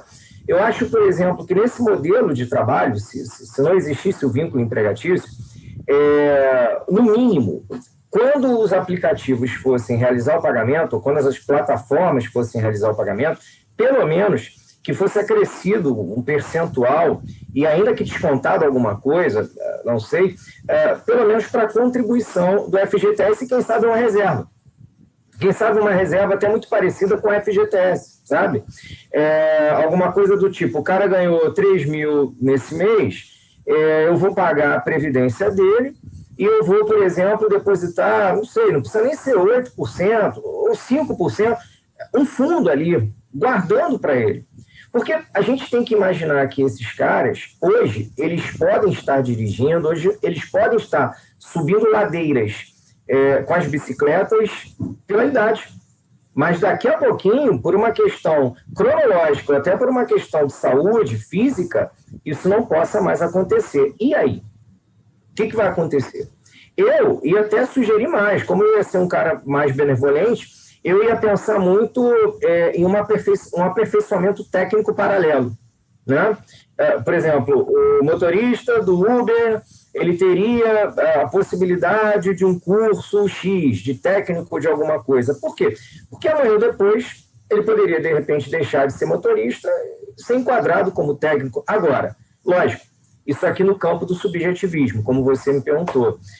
Se eu fosse pego dessa forma, na encruzilhada. Agora, em primeiro momento, eu ia sentar, estudar muito, verificar qual é o maior calo de cada um, que a gente, inclusive, comentou aqui, e depois, sim, preparar ali uma minuta, acho que mais adequada. Mas, em primeiro momento, eu pensaria nisso, tá, Rosildo? Eu fico... Professor Rosildo, próximo... À vontade. Posso dar minha sugestão aí? Não, eu fico feliz até. Eu fico feliz de te ouvir também. Vamos lá, Fachada. Lembra do RPA? O INSS já não vinha descontado do empregado quando recebeu. A minha sugestão é simples. Se essas empresas querem fazer serviço, não tem problema. Mas acabou de ler como é que o artigo do INSS manda que seja recolhido pelo mínimo. Quer ter o serviço do Uber no carro, quer ter o Uber Eats, os motoboys todos, a empresa vai ter que fazer o recolhimento dessas pessoas todas que estejam cadastradas e com o valor do salário, do valor mínimo de piso do INSS. Pronto. Mas vai ficar muito caro para a gente. Ué, vocês querem estar no mercado? Tem que ter o ônus também. Vocês só querem os bônus? Já não basta os governos não regularem a questão do recebimento, porque não recebem nada de ISS, não recebem nada, não tem, por exemplo, o caso do Uber, não tem nem o seguro próprio para os empregados que os taxistas têm. Como não regulamentar? Que deixa as empresas mandarem do jeito que querem? Quer dizer, isso cria, na verdade, um disparate muito grande. A empresa, como o Leandro tinha colocado, é a grande, é a pequena, é a média, é o micro. Por exemplo, nós, em nossos escritórios, a gente faz o recolhimento de secretária, de advogados quando tem, do pode estar lá. Não tem esse recolhimento todo. Por que essas empresas, Uber pode fazer isso, os restaurantes podem contratar à vontade o motoboy, e não dá nenhuma garantia? É como o Leandro falou antes. Está se voltando ao tempo lá atrás, e é uma semi-escravidão, digamos assim, de uma população de uma mão de obra extremamente barata. Então, minha sugestão seria isso. O Congresso aprovaria uma lei que vai trabalhar, os plataformistas, né, como citou, eles têm que ter um cadastro de quem trabalha dessa forma para cada empresa, e ela tem que fazer o recolhimento do INSS. Isso eu acho que ia dar uma moralizada muito grande, porque eu não vou querer... se quer trabalhar dessa forma, então vai fazer também o recolhimento que deve. Por que você não? Você é melhor do que os outros? Não pode. A minha sugestão é essa. Rosildo, desculpa. Porque eu sei que você vai falar a respeito do assunto, mas eu queria te devolver aqui uma provocação que agora surgiu no debate. Só a sua opinião, o que você pensa, e de repente você tem até um aprofundamento maior do que o meu. Sabe uma coisa que eu fico pensando muito também, Rosildo? É o seguinte: quando o Uber, por exemplo, paga ao motorista, quando paga a todos os prestadores, né, e tudo mais, eu tenho um aluno, por exemplo, que outro dia eu estava conversando com ele, que ele é motorista de aplicativo, e ele disse para mim que ele ganha ali em torno de 4, 5 mil por mês e tal. E aí, não aguentei, né? Fui indiscreto e perguntei assim para ele: como é que você faz na declaração do seu imposto de renda? Aí ele virou para mim, me olhou, ficou quieto. Eu falei assim: você não declara? Aí ele riu. Ou seja, eu entendi que ele não declara. Então, eu queria também entender aí de você, não sei se você tem alguma opinião sobre isso, mas será que essas empresas também não são beneficiadas na própria questão tributária? Será que essas empresas, por exemplo, elas não têm um benefício e aí cada vez mais esse lucro aumenta ou não? Tem alguma situação tributária especial? O que você acha disso, Rosildo? Bem, primeiro deixa eu falar, eu tenho estudado muito profundamente essas empresas, e principalmente a maior delas, que é a Uber. E te digo, e trabalhado com ela também no campo prático, não é só no campo de ler artigos científicos, escrevi, não. Tenho entrevistar motoristas, eu tenho pedido se os motoristas, aqueles que eu conheço, prove lá as comunicações que eles têm com a Uber. Não é essa realidade que o colega te colocou, ele é uma exceção. Eu não tenho visto nas entrevistas, nos documentos que eu tenho recebidos, eles me mandam. Tem processos que têm as faturas de quanto eles recebem. Eles não têm recebido essa média, não. A primeira coisa é isso. Segunda coisa, toda vez que tentou se legislar no Brasil e no mundo, mas eu falo do Brasil, as relações da Uber, que desse algum direito ao trabalhador, ela fazia toda a pressão e o lobby econômico que ela tem no Congresso Nacional, não estou falando nada de anormal, o que mais se tem, tem profissionais do lobby no Congresso Nacional a favor de um ou outro. E tem, sim, uma legislação no Estado do Rio de Janeiro, eu vou esquecer o número, eu acho que tem. A Lei 11.587, primeiro diz, pasme, que quem tem que contribuir com a Previdência é o motorista da plataforma, porque eles são autônomos, ou o motorista, ou o entregador do Uber Eats, coisas assim. Mas ficou estabelecido, Leandro, nesta lei também num decreto do município do Rio de Janeiro, que não vem cumprindo esse... decreto não, perdão, lei, decreto de questão tributária, está escrito lá que eles deveriam recolher 1% de todas as corridas que a Uber efetua, por exemplo, no Rio de Janeiro. Eu pergunto a você, como é que a gente vai saber quantas corridas que a Uber faz se ninguém tem acesso aos algoritmos para saber quanto ela arrecada efetivamente? Então, se estabelece uma regra tributária, mas não se estabelece mecanismos de cumprir esta arrecadação advindo dessa regra tributária. Está lá, 1%. E eu fui pesquisar isso profundamente. A prefeitura não tem nenhum controle. O controle que tem é o que a Uber informar para ela. Em corrida, eu ganhei aí 12 milhões de reais em cima dos motoristas. Então, tem uma regra tributária. E o imposto sobre o serviço prestado, pasme, quem paga são os motoristas. A Uber, quando vai pagar os motoristas, elas desconta. Então, ali há uma engenharia que nós estamos realmente vivendo no país. Eu vou parafrasear o Carelli no momento de pós-verdade. E eu gosto muito quando o Carelli diz isso, ele fala, o que é momento pós-verdade? Você tem que convencer a população que você é o que você não é. E eu te explico por quê. A Uber se diz aqui no Brasil, e todas elas, senão vai falar, o que você tem contra a Uber? Nada, eu tenho contra empresas que ferem direitos sociais. Mas eu dou um exemplo da Uber. No artigo 4º, ela diz lá que ela é empresa de tecnologia, que, na verdade, ela comercializa o software dela para que coloque em contato a intermediação entre os tomadores de serviço e os motoristas. Mas na cláusula 9ª do termo de privacidade da Uber, os senhores estão sentados, está escrito lá o seguinte, meu querido amigo Leandro, que a isenção de royalties para eles usarem a plataforma. Isso é surreal. Se meu negócio é vender intermediação através do software que eu criei, mas é de graça, e eu ganho em cima das corridas. Então, eu não sou uma empresa de tecnologia, mas o Judiciário Trabalhista engole isso com a maior tranquilidade do mundo. 400 acordos, está lá o Judiciário transcrevendo essa cláusula. Na verdade, eles são empresas de transporte, porque eles se remuneram em cima dos valores das corridas desses trabalhadores. Se a gente vai evoluir, e talvez evoluímos aqui hoje, se eles são empregados ou não, mas que eles são empresa de transporte, são. Se eles fossem empresa de aplicativo, a remuneração tinha que vir do uso da intermediação que os motoristas usam. E quando, eu não sei se foi você ou foi o Fachada que falou, tinha que ter seguro. Quem faz o seguro está na Lei 11.587, são os motoristas. A Uber faz um seguro complementar. E eu tentei, Leandro, ter acesso na SUSEP a esse seguro complementar e foi negado. Entrei com recurso até a Controladoria Geral da União e me foi negado.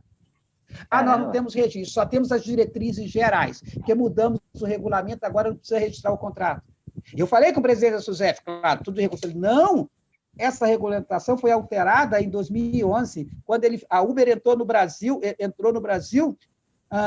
perdão, essa regulamentação foi alterada recentemente, quando ela fez esse seguro, tinha que registrar o contrato, queria para analisar, para escrever, e não me foi fornecido isso. Então, são uma série de benesses, e por isso que, eu não sei, como disse a Isabelle, temos que normatizar? Temos, mas uma normatização que crie segurança para esses milhares de pessoas, mas não uma normatização que diz, o menino tem que pagar o INSS sozinho, ele tem que fazer seguro para eventual acidente, a Uber só entra de forma complementar.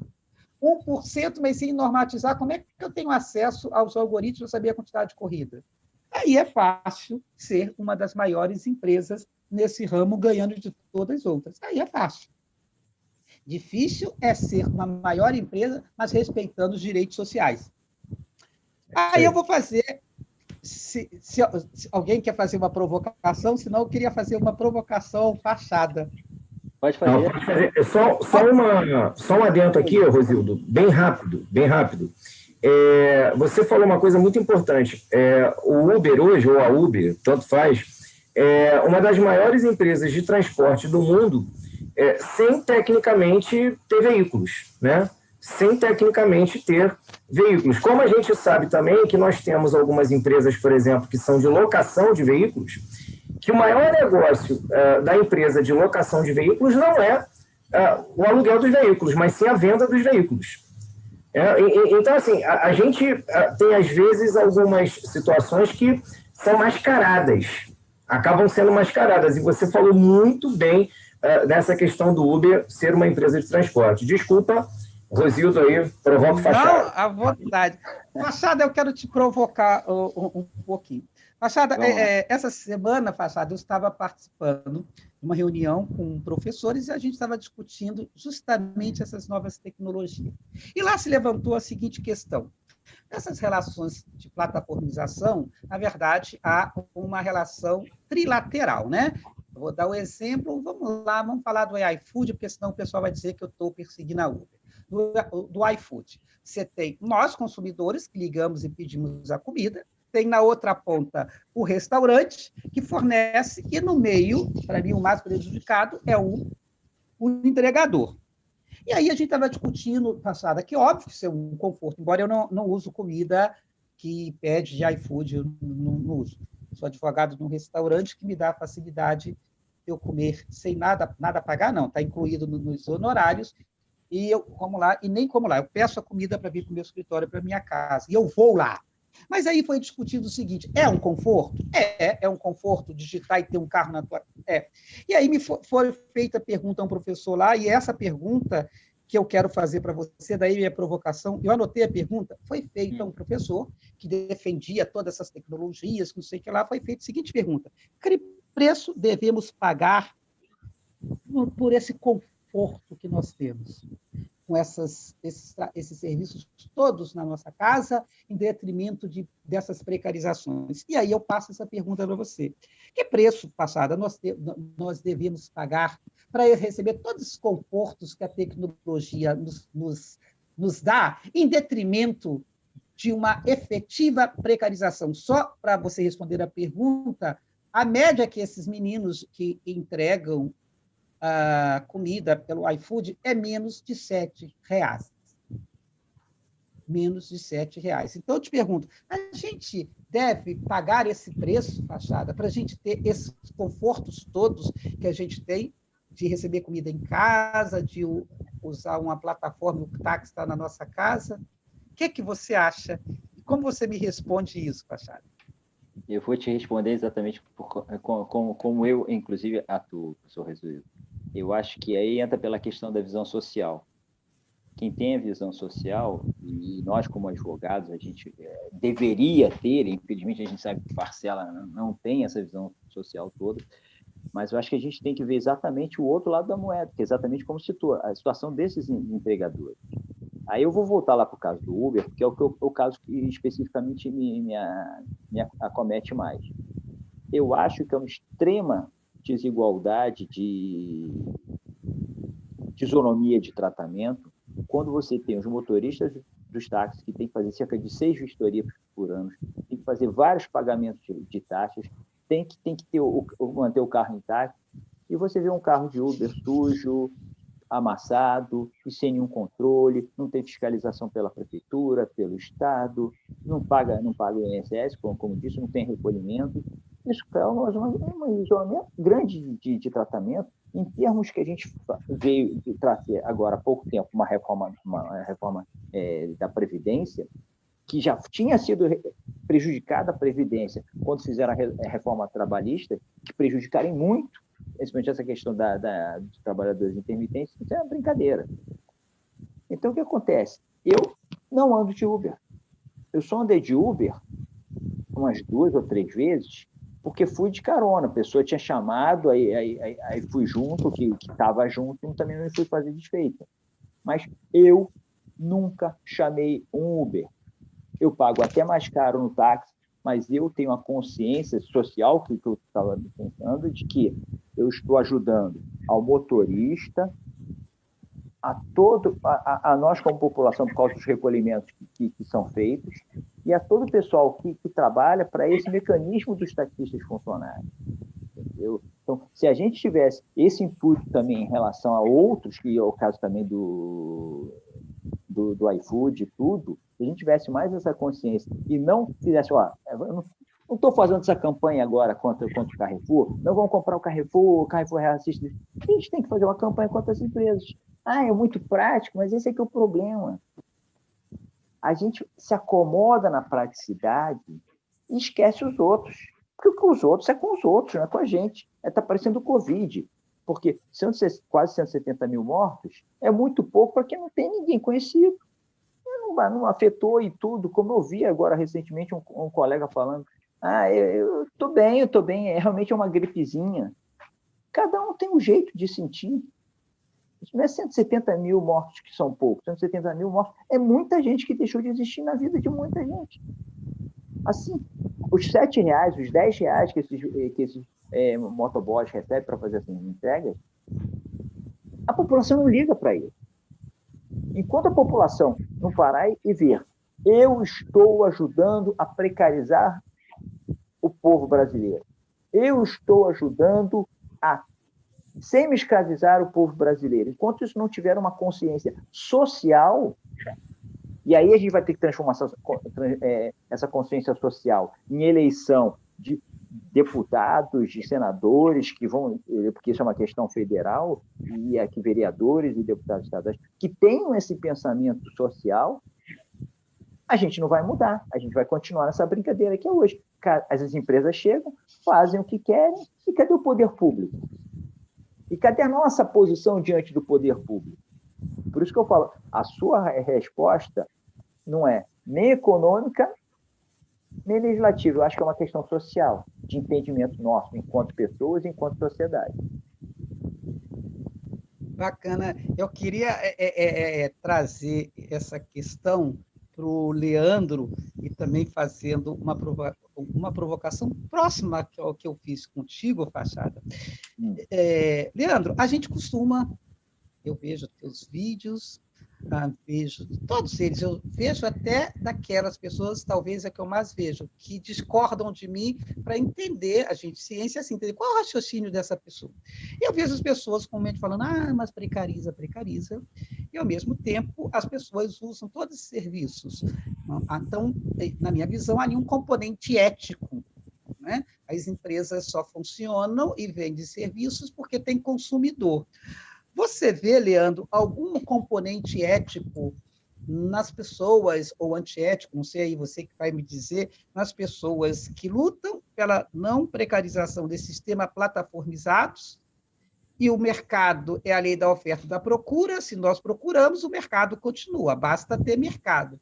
Você vê que tem algum componente ético dessas pessoas, ou elas estão só na retórica, ou é possível, e aí eu estou perguntando mesmo que eu tenho dúvida, ou é possível você utilizar esses serviços e, mesmo assim, você não perder a sua ética de atacar e tentar dizer, olha, eu uso, mas eu preferia que ele existisse pagando todos os direitos sociais, mas eu vou lutar. Ou você acha que a conduta correta era, já que eu acho que é precarizado, eu não vou usar nenhum desses serviços e vou abrir mão desses confortos. O que você pensa sobre essa questão? Então, Rosildo, é uma situação bem complexa, né? Se a gente levar em consideração hoje que, às vezes, o meu certo pode não ser o seu certo e o seu certo pode não ser o meu certo, né? O conceito de certo e errado é algo muito difícil, né? Porque eu costumo dizer o seguinte, eu não sei se eu faço certo ou se eu faço errado no meu dia a dia, sem antes adentrar a sua pergunta. Mas o que eu tento fazer é não prejudicar alguém, né? Seja lá qual for a minha ação, se ela é certa ou se ela é errada, a única coisa que eu tento é não atingir alguém. E hoje a gente tem a palavra empatia aí, que é uma palavra que surgiu, mas isso já tinha que ser utilizado há muito tempo, né? Agora, em relação à sua pergunta em específico, eu concordo com o que o Fachada falou, tá? Eu acho que é uma questão do social e acho também que vai muito da questão da informação e com toda a ética que possível respeito, a própria questão da educação, não é educação acadêmica, né?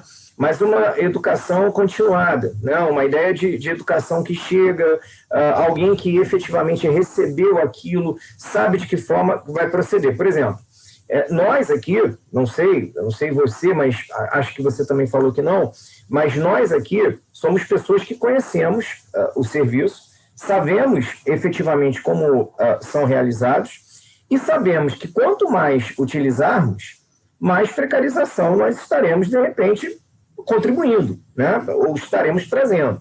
Então, por exemplo, aí eu estou falando por mim, eu não gosto de pedir Uber, até porque, sem querer fazer propaganda aqui, mas o próprio Rio de Janeiro, a prefeitura, tem aquele tal do Táxi Rio, que é um aplicativo que você conhece ou consegue descontos bem atrativos também, se for por questão de preço, que eu estou falando, né? E eu acho que, se você efetivamente defende que esse tipo de serviço é precarização e você tem conhecimento de como efetivamente isso acontece, se você tem conhecimento de como efetivamente acontece, aí eu falo de esclarecimento, e você continua usando, aí, sinceramente, é o famoso faça o que eu falo, mas não faça o que eu faço, né? Aí eu acho que realmente tem uma antagonia de comportamento, uma antagonia comportamental, tá? Agora, eu não posso, por exemplo, julgar, aí é uma posição minha, aquelas pessoas que estão utilizando por conta do barateamento, por conta de não conhecerem efetivamente o que acontece, e outra, Rosildo, que eu acho que é o principal, cara, e é um argumento que causa tristeza, eu tenho certeza que em você também, no Fachada, mas toda vez que a gente fala a respeito disso, o que geralmente a gente vai ouvir? Eu, por exemplo, outro dia eu fui conversar com o pessoal a respeito do Uber, eu falei, não, mas o Uber não pode mais continuar desse jeito, as relações dos caras cada vez mais estão sendo exploradas. Eu mesmo falei para você que eu tinha um aluno que tinha um ganho mensal X e você me falou, a realidade que eu tenho aqui do recebimento é bem diferente disso, ou seja, pessoas que recebem bem menos do que isso, né, chegam um pouco mais do salário mínimo ou a 2 mil, não sei, cada um, né? Agora, o que eu acho, nesse caso, é o seguinte, o argumento que a gente tem contra isso que geralmente a gente levanta, essa bandeira se ele não estivesse dirigindo o Uber, ele estaria, por exemplo, morrendo de fome. Isso daí é que eu acho que é o grande nó, é o grande mal que a gente tem hoje. Por quê? Porque os caras acabam incorporando isso, os caras acabam recebendo essa informação, então eles acham, às vezes, o Rosildo, essa que é a questão, que quando eles pedem um iFood, que quando eles usam o Uber, quando eles pedem um Rappi, o que seja, na verdade eles estão contribuindo com esses caras. E que eles não estão precarizando. Entendeu? Essa que é a questão. Então, por isso que eu falei com você no início, que eu acho que a gente tinha que separar, né? Quem tem conhecimento, quem efetivamente sabe o que está acontecendo, eu acho, sim, antagônico, criticar e utilizar com todo o respeito, tá? Aqui. Agora, quem efetivamente não tem, por falta de informação, por falta de chegada, ali no caso do telefone, aos caras, efetivamente, eu não condeno, né? Eu acho que falta efetivamente uma questão social, que foi o que o Fachada trouxe, para a gente, quem sabe, conseguir levar essas informações, tá? Não sei se eu consegui te responder, uma pergunta delicadíssima, mas o que eu quero deixar claro é o seguinte: quem conhece, quem sabe o que está dizendo e quem utiliza, aí eu acho realmente a conduta antagônica, tá? Tem uma pergunta aqui do pessoal. Vocês querem que eu faça Oi. agora ou quer falar primeiro, Rosildo? Não, Fachada, eu vou responder, ou se for para o Leandro, eu ia, na verdade, falar que, na verdade, estava para acabar 12h30, então, na verdade, eu ia passar a palavra para você, mas aí é você que sabe, você que está dirigindo esse trabalho. É que eu sou folgado, sabe? Gosto de falar, mas é a Isabelle está tentando voltar. Eu pergunto a vocês têm quanto tempo mais que podem ficar para ver se ela pelo menos volta para dar Eu tenho um problema, vou te dizer por quê. Eu tenho que dar aula 1 hora e ainda não almocei, ainda tenho que tirar pelo menos 15 minutos para almoçar daquele estilo carioca, rapidinho. Então, mas dá para a gente responder essa pergunta aí. Então, vamos até 12h45, tá bom? Mais 5 minutinhos, tá bom? Tá. Tá? Que é para deixar as considerações finais de vocês e tudo. A pergunta foi a seguinte, cadê? Tá aqui. E como vocês enxergam as punições que a Uber aplica nos motoristas? Eu posso responder? Eu estava esperando esse momento para responder. Anseli, nossa colega Anseli, que é do MAT, inclusive, que está fazendo essa pergunta. Olha, eu te agradeço essa pergunta, estava esperando que alguém me fizesse essa provocação. Há um questionamento muito grande se pode ocorrer essa subordinação através de algoritmos. Que juridicamente é possível, eu não tenho dúvida que isso está escrito literalmente no parágrafo 6º, no parágrafo único do artigo 6 da CLT, dizendo que esses meios...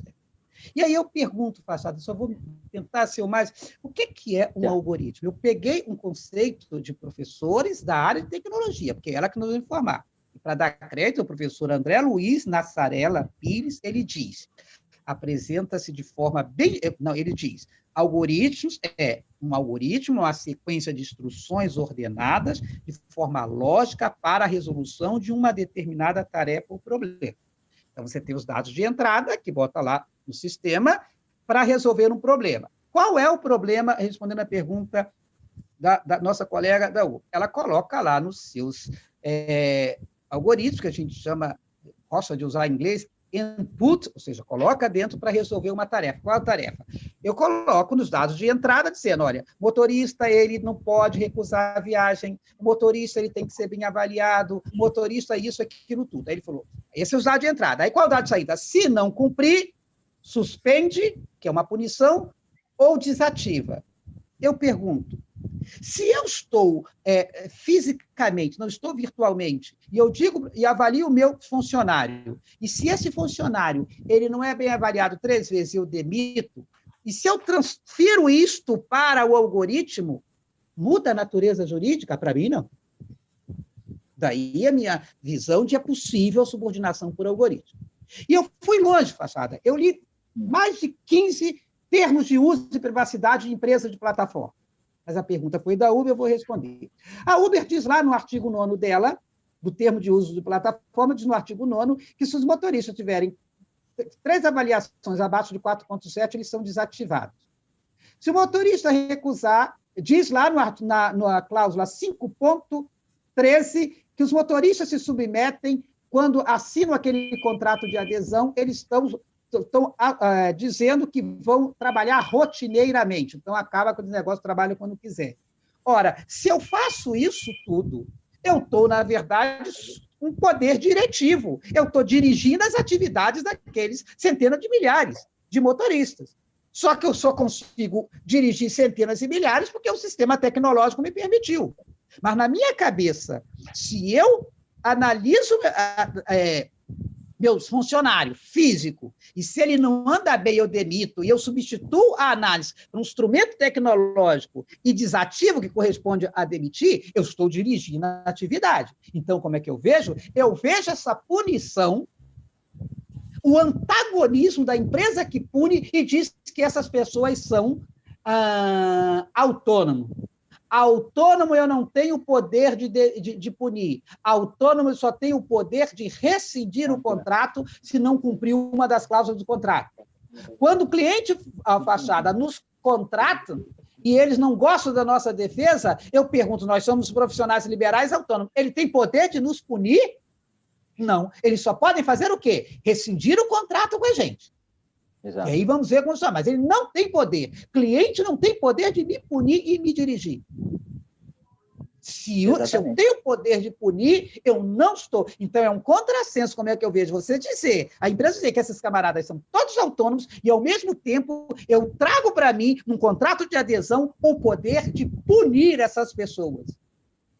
Isso não é possível. Até entendo, eu posso avaliar, sim. Os clientes nos avaliam. Se a gente anda bem ou mal nas defesas, e se não, eles rescindem. Mas punir, como tem suspensões temporárias, porque não vestiu a roupa porque ele quis, porque não usou o modelo do carro do jeito que eles quiseram, porque não botou água no carro para fornecer a cliente, porque recusou uma ida no lugar que se entendeu perigoso, isso não se faz com autônomo, isso se faz com empregados. Então, é assim que eu vejo essas punições, é consequência nítida do poder de dirigir a atividade de terceiros. Se eu dirijo a atividade de terceiro, eu sou tudo, menos autônomo.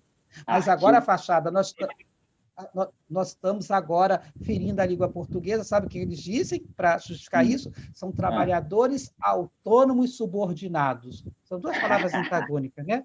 Mas eles já são trabalhadores autônomos subordinados. Eu tenho que estudar português de novo para entender a semântica do autônomo e subordinado. Professor Rosildo, quando falou, eu lembrei do juízo na hora da instrução, para diferenciar o artigo 622, né? Para quem tem direito a horas extras, não. Ele podia advertir? Podia punir? Ué, isso não é diferenciação para quem está, por exemplo, principalmente bancário, no 224 e quem está no 62? Então, é claro o vínculo de emprego. Ninguém pode punir alguém que não é empregado dele, a não ser, como o Leandro falou, que seja nosso escravo. Escravo você pune, bota lá no pelourinho e dá chibatada. Aí você vai escolher. Você quer considerar a pessoa como empregado ou como escravo?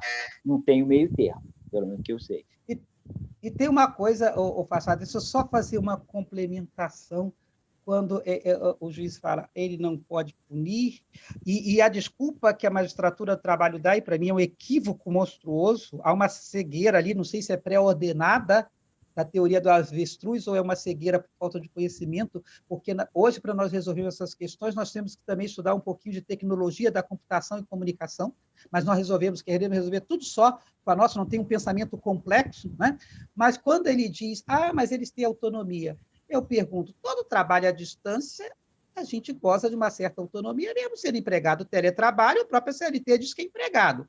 Mas nós não temos autonomia? Eu tenho que entregar a tarefa. Eu mesmo vou ser sincero para você, Fachada.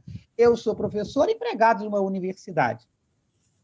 E muitas vezes eu dou minha aula, eu tenho uma turma, olha, a faculdade pode até me demitir, mas vou falar aqui, eu tenho 4 horas de aula para uma turma na semana. Eu dou 2 horas de aula, dou um intervalo de 20 minutos, e nesses 20 minutos eu vou tirar meu cochilo. E depois dou as outras 2 horas. E bota aqueles 20 minutos a mais. Eu não tive uma autonomia? Eu sou empregado. CLT diz que eu sou empregado, minha carteira é assinada. Então, a autonomia que a gente trabalhava no século passado, quando o trabalho era presencial, é um pouco pulverizada nesses trabalhos à distância, mas não o suficiente para você extrair e tirar isto do campo do vínculo empregatício. Os gerentes, como você falou, do 224 e do 62, parágrafo único, eles não têm uma certa autonomia? Eles não são empregados. Eu já fui gerente de banco, Fachada. Eu, às vezes, chegava, eu me lembro um fato interessante, eu era gerente do Banco Real, ali na Rio Branco 70, e era perto do Natal, e eu fui fazer compras, e eu tinha 1 hora de almoço, mas fui fazer compras de Natal, cheguei 2 horas e meia, o diretor do banco estava sentado na minha cadeira. Falou, quantas horas de almoço o senhor tirou? Eu falei, olha, quantas horas de almoço eu não tenho que dizer para o senhor, porque eu sou gerente, gozo de autonomia, não estou sujeito ao horário, minhas tarefas estão cumpridas, mas se lhe interessa tanto, hoje eu tirei 3 horas de almoço. Mas ontem eu fiquei até às 10 horas da noite trabalhando. O senhor está satisfeito? Claro que eu pude fazer isso, que eu já era professor, tinha outra fonte de dinheiro, mas eu estava querendo mostrar para ele que o artigo 224 me garantia uma certa liberdade no meu trabalhar e não me retirava a minha qualidade de empregado. Então, uma falácia dizer, mas eles têm uma autonomia. Todas as pessoas empregadas de cargo de confiança têm autonomia. E hoje, com a tecnologia, Fachada, mesmo que não tenha cargo de confiança, que eu sou professor e não tenho cargo de confiança, gosto de autonomia porque eu estou trabalhando à distância. Eu tenho que dar as 4 horas. Se eu não sou professor, tenho que construir um relatório até amanhã, eu tenho que corrigir um relatório até amanhã. Mas se eu vou trabalhar agora, eu vou dormir 2 horas, eu tenho uma autonomia que a tecnologia me proporcionou, percebe? É isso, mas não me deixa falar não, senão eu fico horas. Não, pode ir lá então, doutor Zeu. Se quiser ir, pode se liberar, eu faço o encerramento aqui com o Leandro. Aí, então, Machado, deixa só... Dá para liberar, para não atrapalhar, tá? Muito obrigado pela presença. Deixa eu só lógico, a despedida. Despedir, Fachada, e com algumas considerações. Primeiro, para dizer aqui em público, eu faço isso várias vezes, porque a gente vive numa sociedade que as pessoas só falam em público para poder falar mal da gente, né? Eu sou daqueles, se fosse alguma coisa equivocada, eu adoto a tese do Cortella, seria no privado, o elogio que é no público. E primeiro, para você te agradecer e dizer o profundo respeito que eu tenho por ti. Primeiro, pela tua capacidade de trabalho, você está sempre trabalhando. Primeiro, até hoje, eu não consegui verificar um desvio ético sobre essas questões que a gente está trabalhando. Sempre você teve, esses anos todos que eu te conheço, sempre um comportamento muito ético comigo e nunca vi ninguém dizendo o contrário para as outras pessoas. Isto, no momento que nós vivemos de polarização, que você basta ter uma posição contrária que as pessoas ofendem, isso é memorável. Então, quero registrar aqui o profundo carinho que eu tenho por você. Quero também agradecer o convite que você me fez através da edição e fico triste que você está lá no seu último dia. Quero agradecer o Leandro pelo carinho que sempre, Leandro Antunes, pelo carinho que sempre teve por mim, pela sua capacidade de interpretação da nossa ciência jurídica, e mais, Leandro, pelo que você demonstrou aqui, que eu já sabia, pelo seu comprometimento com as questões sociais. Por você tentar sempre encontrar um equilíbrio entre o capital, mas também os direitos sociais.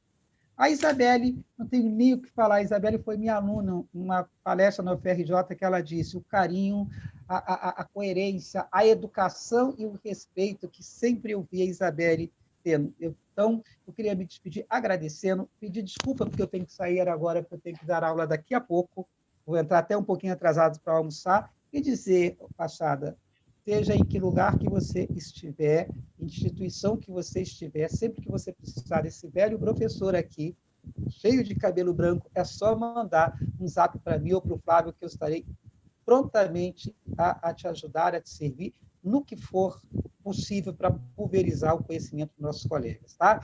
Muito obrigado a todos e eu me peço autorização, Fachada, para poder me retirar. Obrigado, doutor Rosito, estou até emocionado aqui, só as palavras vindo do senhor, realmente, é quase uma taça aqui para a gente levantar. Muito obrigado pela presença, obrigado pelo carinho de sempre, e com certeza a gente vai continuar. Isso eu vou até, inclusive, explicar isso aqui depois a gente conversa melhor. Deixa eu liberar para poder tomar o seu rumo aí, que está com o horário apertado. Muito obrigado pela presença. Nada, pessoal, fica com Deus. Tchau, Rosildo. Um abraço, hein? Nada, Leandro. Fica com Deus, meu querido. Prazer foi todo meu, viu? É sempre um prazer falar contigo. Pena que a gente, às vezes, no trabalho fala pouco, né? Mas é sempre um prazer. Igualmente. Obrigado. Prazer todo. Leandro, a Isabelle ela não conseguiu voltar, deu o computador dela, a Camila ficou lá tentando ajudar, não conseguiu, infelizmente, ela voltar. Depois a gente marca um outro dia que para a gente refazer aqui, né? Eu vou te passar. Você tem um minutinho ainda para... Então, Fachada, eu estou numa situação muito parecida com a do Rosildo, né? Eu também vou ter uma aula... Pode fazer esse encerramento, depois eu encerro aqui sozinho, não tem problema. É uma pena, porque é sempre muito bacana estar aqui com vocês, mas a gente marca outras vezes, né? Se vocês puderem me chamar, e quando me chamarem, eu vou estar sempre pronto aqui para atender, tá? Não, você, desde agosto, está participando todo mês, e eu espero que, se você quiser continuar, a gente vai continuar essa parceria sempre. É isso que eu vou explicar aqui, pessoal. Mas aí, se está com a hora, pode ir lá e eu faço o encerramento aqui com o pessoal, não tem problema. Não tem problema. Então, queria agradecer, né? Posso aqui... Lógico, pode falar. Agradecer a todos aí que assistiram, né? Que de alguma forma participaram. Agradecer, logicamente, aos colegas, a Isabelle e ao Rosildo, que engrandeceram muito aqui o debate, e dizer que essas atitudes de vocês, essas atitudes de trazer esse debate para a advocacia, né, e esse debate, que naquele debate unilateral, sabe, aquela coisa do tipo, porque existe isso, por mais antagônico que pareça, a palavra unilateral e debate, tem gente que quando promove um debate só não fala, então isso às vezes não é muito interessante. Aqui não, aqui é um canal realmente de integração. Isso é muito bacana, isso é muito importante. Todas as vezes que eu estive aqui, sempre teve troca. O melhor dos mundos que pode acontecer num debate aqui é troca. Troca de informações, troca de experiências, lógico, troca de situações concretas que a gente acaba compartilhando, tá, Fachada? Então, eu fico à disposição, qualquer coisa pode me chamar, que eu venho com o maior prazer, e, mais uma vez, agradecer a todos os envolvidos, forte abraço, tudo de bom para vocês, viu, gente? E até uma próxima. Muito obrigado. Tá bom? Tá bom, valeu, um abraço. Obrigado. Tchau. Pessoal, quem puder, eu vou usar uns 2 minutinhos aqui. Alô?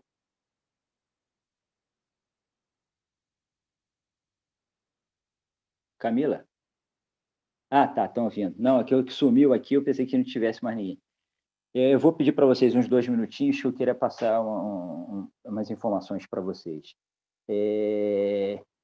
Esse debate de hoje estava programado porque o que acontece? Depois de 9 anos e meio que eu estive no Sindicato dos Advogados, meu mandato, que foi prorrogado por causa da pandemia até dia 30 de novembro, se encerra agora na segunda-feira. Então, seria uma despedida lá. Infelizmente, acabou não podendo ser pelo canal do YouTube do sindicato, mas o mais importante foi o que aconteceu hoje.